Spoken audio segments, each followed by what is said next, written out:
लोकसभा चुनाव को लेकर अब जनसभा में स्टार प्रचारकों का दौर शुरू हो चुका है।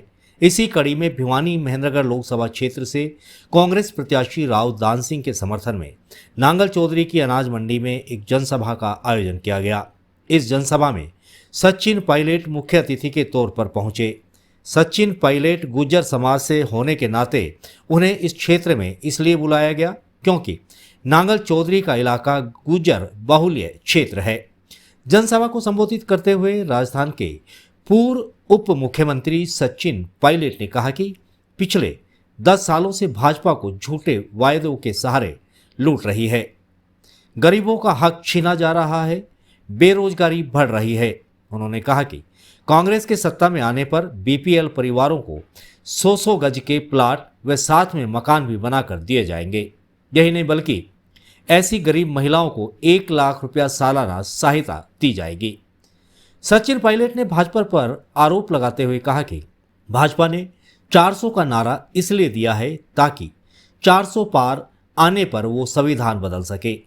इसलिए आप सभी से निवेदन करने आया हूं कि यहां के उम्मीदवार राव दान सिंह को जिताकर भेजें ताकि कांग्रेस सत्ता पर काबिज हो सके और देश में विकास कार्य हो। चुनावी सभा है और आपके बीच में मैं अपनी पार्टी के लिए, दान सिंह जी के लिए, कांग्रेस के लिए वोट मांगने आया हूं। पूरे देश में बदलाव का माहौल है। ये चुनाव बदलाव का चुनाव है। मैं केरल में, आंध्र प्रदेश में, मध्य प्रदेश में, छत्तीसगढ़ में, जहां भी मैं गया हूं, उत्तराखंड, उत्तर प्रदेश, हर जगह लोग बदलाव चाहते हैं। 10 साल से बीजेपी की सरकार दिल्ली में है और लगभग 10 साल से हरियाणा में सरकार बीजेपी की है। इन दोनों सरकारों ने मिलकर 10 साल में जो हाल किसानों का किया है, जो हाल नौजवानों का किया है, हमारे सामने है। और इस बार पूरे देश में 4 चरण का चुनाव हो गया।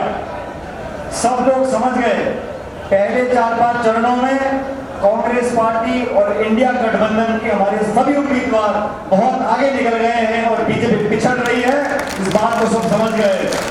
कांग्रेस पार्टी जो चुनाव लड़ रही है, हमने अपने घोषणा पत्र में 2-4 बड़ी महत्वपूर्ण बातें लिखी। सबसे पहली, इस देश के जो अन्नदाता हैं, जिनके साथ 10 साल से अन्याय हो रहा है, भारतीय जनता पार्टी ने वादा किया था कि किसान की आमदनी दुगनी करेंगे। मैं आपसे पूछना चाहता हूं, आप में से किसी की दुगनी हुई है आमदनी? उसके उल्टा खाद, बीज, तेल, पानी, डीजल, सबकी दवाई बढ़ गई, सबकी कीमत बढ़ गई, कीमत बढ़ गई। हम लोगों ने वादा किया, जो लोग काले कानून बनाते हैं, सरकार बनाने से पहले महंगाई की, किसान की, भ्रष्टाचार की, कालेधन की बात करते हैं। 10 साल का लंबा समय जनता ने दिया। 10 साल दोनों सरकारों ने काम किया। किसानों पर लाठियां चलाई, आंदोलन करा तो गोलियां चलाई, सैकड़ों किसान शहीद हो गए दिल्ली के बॉर्डर पर, वो 3 काले कानूनों के विरोध में। और आज मुझे फख्र है इस बात का, कांग्रेस वो पार्टी है पूरे देश में जिसने पहली बार एक घोषणा करी है कि समर्थन मूल्य पर कानून बनेगा, एमएसपी पे कानून बनेगा और कोई भी व्यक्ति, इस देश में कोई भी व्यक्ति काला बाजारी कर जमाखोरी कर किसान का शोषण नहीं कर सकेगा। समर्थन मूल्य पर कानून बनेगा, उससे कम कीमत पर देश में कहीं बिक्री नहीं होगी फसल की। ये पहला हमने बात रखी अपने मैनिफेस्टो के अंदर। हमने कहा भाई देश में जो गरीब परिवार है, हर गरीब परिवार को प्रति वर्ष 1 लाख रुपए की मदद देनी पड़ेगी। महंगाई आसमान छू रही है। गैस का सिलेंडर 1000-1100 रुपए का हो गया, पेट्रोल डीजल 100 रुपए लीटर हो गया। बाजार में कुछ सब्जी लेने जाओ, फल फूल, साग सब्जी, तेल, चीनी, चाय पत्ती, कुछ भी ले लो, आसमान छू रही है। तो देश के सबसे गरीब जो परिवार है, प्रत्येक परिवार को 1 लाख रुपए प्रति वर्ष हम लोग देंगे, ये हमने वादा किया। बीजेपी की सरकार ने 10 सालों में चंद लोगों को देश के तमाम हवाई अड्डे, गोदाम, रेलवे लाइन, खान, बिजली घर सब दे दिए। चंद लोगों के 16 लाख करोड़ का कर्जा माफ कर दिया, 16 लाख करोड़ का।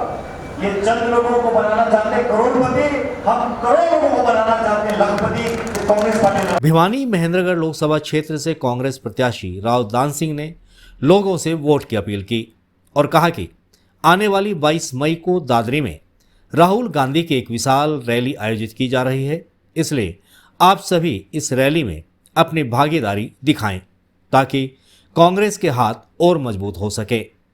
पूरा भरोसा है कि आप लोग ऐसा कभी नहीं होने देंगे। इन लोगों ने कोई वर्ग अछूता नहीं छोड़ा जो पीड़ित ना हो, कोई ऐसी क्लास नहीं छोड़ी जो निराश ना हो। इसलिए एक टाइम था जब लोग कमल के फूल की बात करते थे। आज तो क्या है कि कैसे कैसे मंदिर सामने आने लगे हैं, लोग गाते गाते चिल्लाने लगे हैं, अरे बदल जाओ लोग, अब तो कमल के फूल भी मुरझाने लगे हैं, और वो आपने मुरझा दिए। और उसके लिए हमारे भाई सचिन जी की बहुत सक्रिय भूमिका है। पूरे हिंदुस्तान के इस कोने से उस कोने तक जहां जाते हैं अपने कमेंट छाप छोड़ के जाते हैं। मैं तो इतना ही कहूंगा, ये समय बार बार नहीं आता, ये समय बदलाव का है, और इस बदलाव के अंदर अगर आपने अपनी भूमिका निभा दी तो मैं समझता हूं निश्चित तौर पे 4 जून को जो रिजल्ट आएगा वो ऐसा ऐतिहासिक होगा, भारी मतों से आपकी विजयश्री होगी। इन शब्दों के साथ मैं पुनः सचिन भाई का धन्यवाद करते हुए अपनी वाणी को विराम देता हूं। जय